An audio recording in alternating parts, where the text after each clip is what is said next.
Hello, everybody, and welcome to the start of the 23-24 hockey season. With our showcase coming up just days away, we'll be playing in the Eastern Junior Elite Prospects League. And with that showcase, we have 4 games coming up that I did a little prep work to hopefully make things a little bit more enjoyable for some of the parents out there, and what we're going to be looking at. Maybe pass it along to the players so that they have an idea of who they're playing against and what they're looking forward to playing against. Now, in the future episodes, what I hope is you don't have my fat head sitting here just talking to you. Hopefully we have a lot of highlights of the games and of all of our players. So keep an eye out for that. If you guys got camcorders, videos, take some good pictures, and we'll see if we can get them on there. But for right now, we're going to get right into it and get to our first game preview. The first game, we are going to be looking at the Red Bank Generals. Now, the Red Bank Generals, I did do a little bit of hunting and searching for some of their stuff.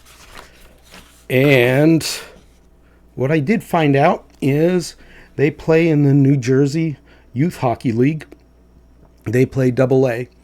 They also have another team which is playing in actually Diamond 1, so we won't be seeing them. But both the Generals Black, which we'll be playing, and the Generals White play in the 18 AA in the New Jersey Youth Hockey League. Now, from what I could see looking at their roster, it looks like the white team has predominantly the 05s, and the black team has the predominantly 06s, although there are some smatterings of some mixed up in there over through. Now, from what I did get to see also, I was lucky enough to see the Generals had a league game on Saturday, and I got to watch that. It was an okay game. They ended up winning 6-0. The other thing that was involved with that is there were a lot of penalty minutes. The Generals themselves had 26 PIMs on the day, and 16 of them came from one of their defensemen, Gavin Arimas. So what I hope that we can do is kind of stay out of the penalty box and don't get baited by them. Last year, they did have a number of players that had double digits in scoring. Brendan Cavendish had 19 goals, 4 assists. He's number 91. Number 9, Michael Tedesco. He had 15 goals, 9 assists. And then number 93, Christopher Imbraile. And I'm butchering names. I know I am. And he had 11 goals and 15 assists. Now, a lot of with the New Jersey Youth Hockey League, I guess Elite Prospects sees that league as a half-decent league, so they have their stats in there. DVHL doesn't have any stats in there. For some reason, the high school league does? Go figure. But those are some of the people we should be watching out for on the offensive end of it. And again, like I said, penalty-wise, there is a number of guys on their team that have a lot of penalty minutes on them. Like I mentioned, that Gavin Arimas, he played U16 AA American last year, and in 33 games, he had 48 penalty minutes. Michael DeFazio, number 97, he played for the Jersey Shore Whalers, 18U AAA. And in 29 games, he had 36 penalty minutes. So those are some things that we want to watch out for. And also, looking at their roster, I only see one of their players that last year had single digits of penalty minutes. So again, I'd say one of the biggest things, hopefully we can have our guys just stay out of the box, don't get baited by them, and keep covering them. From watching the game too, I did notice at least three of their 6 goals came from the points. Not necessarily the defenseman scoring, but they were shooting on it. One of them did go right from the point. The other 2 that I did see, they were shot from the point. Usually the right defenseman put it on net, and then someone unmarked right in front of the goal just kind of tips it in. So again, hopefully our guys can keep an eye on that and make sure they're marking in front of the net. And that's going to be our first game. That's at 11:30. And that's at Rink 2 at the Menin Sports Arena. And we're away for that. We're the away team for that game. Now, moving on. Our next game is at 7:30 p.m. Again at Rink 2 at the Menin Sports Arena. And that's against the Peconic Wildcats. They play in the Long Island Amateur Hockey League. I couldn't find any rosters on them, so I couldn't look up any players. I didn't see a U18 team for them last year. The highest I saw was a U16 team, and they happened to play in the same league and the same division as the Mustangs that we're very familiar with. Oh, the Mustangs. For comparison, the Mustangs finished 3rd in that league with a record of 7-6-1. The Peconic Wildcats, they finished 7th out of 7 with a record of 0-14-1 with 7 goals for and 80 goals against. Now again, this is all the information that I could find. I couldn't find any names. I couldn't find any rosters. So I could be looking at something that's completely different so as not to get our big heads going with that. So again, what we want to do is hopefully just keep the basics and just play good hockey. So that'll be them. And I guess we get to play them a buttload of times too. Like we played a whole bunch of games against Mustangs last year. It would have been nice if it was balanced out a little bit more. And I still do feel sorry for them for coming down on New Year's Day. That was just awful for them.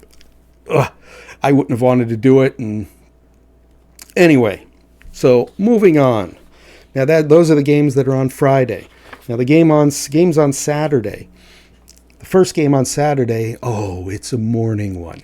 It's a 7 a.m.er. And it is against the New York City Cyclones. Now we've played them before. Don't know whether they're going to be moving up or how many of their players that have moved up that we played in the past. Actually, I do know. There are a fair number, I'd say about half the team, just like ours, have moved up from the U16. And again, they play in the Long Island Amateur Hockey League with U18 AA. From what I can see on their roster, they have their stats from last year were pretty much only the EJ. So they have, like a Clay Gallivan. He played for the 18U AA, and in 10 games in the EJ, he had 10 goals and 2 assists. He seems to be the one that has the biggest numbers from what I can see. Last year on the U16 AA in the EJ, there was a defenseman, Daniel Murdoch. He has number 27.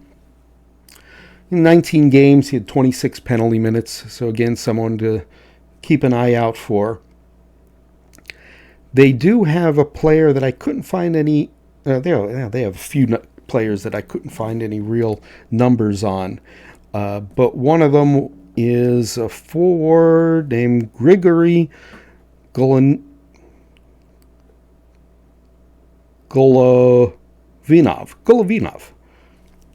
He played AAA with the U16 Long Island Goals last year, but I didn't see any stats or anything like that for them. So again, hopefully we will be able to hold that all together and we'll be in good shape. Now for the last game of the weekend.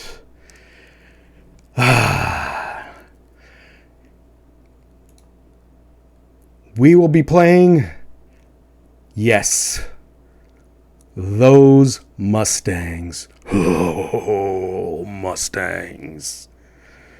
Lovely. So hopefully we'll be able to make up for what we didn't do last year and be able to put the hurt on them. Now, like I said, there are a number of guys returning that we're familiar with. Michael Snow is one of them, 17 goals, 14 assists in 23 games. Christopher Rao, 20 goals, 21 assists in 23 games. Colin Gherkin, 19 goals, 19 assists, 23 games. So again, we've got to kind of keep an eye out for those things. Make sure we're staying alert, staying out of the penalty box. They also have Gavin Misselli, let's say that. I'm terrible with names. Oh my gosh. 12 games, 42 penalty minutes. So again, we have to keep our heads and keep control of the puck. And we should be in good shape. We have our history with them, and I think they are one of our considered rivals in the EJ. So it should be a good game either way, and it's actually a really good way to end our showcase weekend. So it should be a good time. Now, looking over the 4 teams that we are playing, realistically, what I'm looking at and what I would imagine is our first game is probably going to be the biggest hurdle, the biggest challenge, the biggest test for us right at the beginning of the season. Last season when we went to the showcase, I really had absolutely no clue what we would be up against, what we would be looking at. From looking at these papers and what we saw last year, I think it's going to be very similar to what we saw. So hopefully we'll be able to pull everything out, get a real good start on the season, hopefully ride that wave all the way through the season and finish up better than we did last year. I have some of the information and material, my source materials, that I'm going to be posting on our team's Spawned. If you guys are interested in looking those numbers over and seeing what they have. But other than that, pull out your cameras, pull out camcorders, get some good video, pull some clips off of Live Barn if you like. And hopefully next week when we have another show like this, you're not just going to see my fat head. You'll see some nice highlights of what we can do this weekend. So I'm sure I'm going to see everybody on Friday, and I hope to see you there. I look forward to it. There's nothing better than travel hockey. I hope someone brings the coolers that are nice and full. See you then.